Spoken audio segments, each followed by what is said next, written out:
দেখতে মনে হচ্ছে এটা পুরাতন লাকেশ। যে করেই হোক এই লাকেশ আমাকে কিনতেই হবে, তাড়াতাড়ি লুকাই। যে করেই হোক আমি এই লাকেশটা কিনবই আমি। আজকে আপনার 1.5 লক্ষ টাকা দেওয়ার কথা ছিল, সেটা টাকা নিতে আসছি। ধুর, যত আবর্জনা ময়লা আমার ঘরে রাখে। দেখেন তো ভাই, এডি কয় টাকা হয়? এটা তো দেখছি অনেক পুরাতন লাকেশ, আর এটার দাম কতই বা হবে? দাঁড়ান দেখতেছি।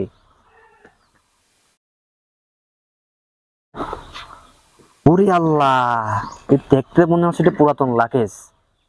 যে করেই হোক এই লাকেশ আমাকে কিনতেই হবে, তাড়াতাড়ি লুকাই। যে করেই হোক আমি এই লাকেশটা কিনবই আমি। কি ভাই, দাম কত হবে ভাই? এই লাকেশটা অনেক পুরাতন, আর এর দাম বেশি একটা হবে না। আর এর মধ্যে অনেক পুরাতন কাপড় চোপড় আছে, আর এর দাম আর কয় টাকায় হবে? এমনিতে মাথা মোটা অনেক গরম আছে, বেশি পেঁচাল না পারি। দাম কয় টাকা হয় তাই বলেন। শোনেন ভাই, এই লাকেশটার দাম 100 টাকার উপরে বেশি আপনি দিতে পারবো না। আর তুই মাত্র 100 টাকার জন্য আমার লাগে আমি বিক্রি করবো না। দূরে ভাই, রাগ করছেন কেন? আমি তো কথার কথা বললাম। আপনি কয় টাকার দাম নিবেন বলবেন না? আপনি কয় টাকা হলে বিক্রি করতে পারবেন? ভাই, আপনি সর্বোচ্চ এটা 300 টাকা দিয়ে বিক্রি করতে পারবেন।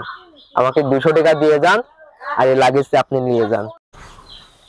দাঁড়ান ভাই, আপনাকে আমি 200 টাকায় দিচ্ছি, তাড়াহুড়া করেন না। এই যে নেন 200 টাকা। ঠিক আছে, তাহলে যান। আচ্ছা ঠিক আছে। হ্যাঁ, এই লাকিসের ভিতরে অনেকগুলো টাকা আছে, তাড়াতাড়ি করে আমি কেটে পড়ি, কেউ যেন না দেখতে পারে। তাড়াতাড়ি করে আমি কেটে পড়ি।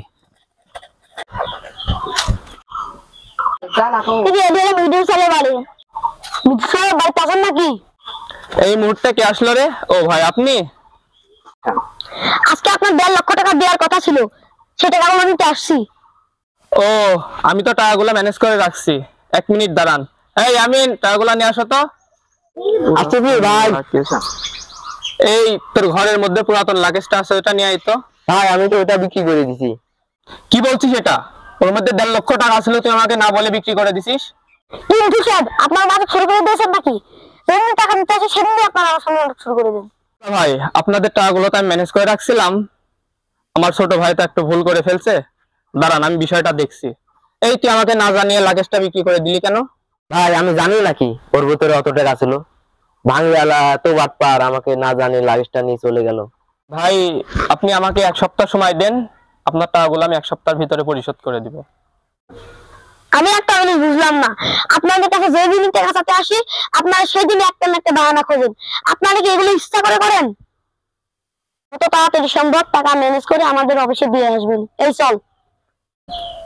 দেখ, তোর জন্য একটা সামান্য এনজিও আমাকে অপমান করে চলে গেল। একটা কাজ করবি, ভেবে চিন্তে করবি না? ভাই, আমার তো ভুল হয়ে গেছে, এখন কি করব? আচ্ছা চল, যা হওয়ার পরে দেখা যাবে। খুব টেনশনে আছি, এতগুলো টাকা কিভাবে ম্যানেজ করব?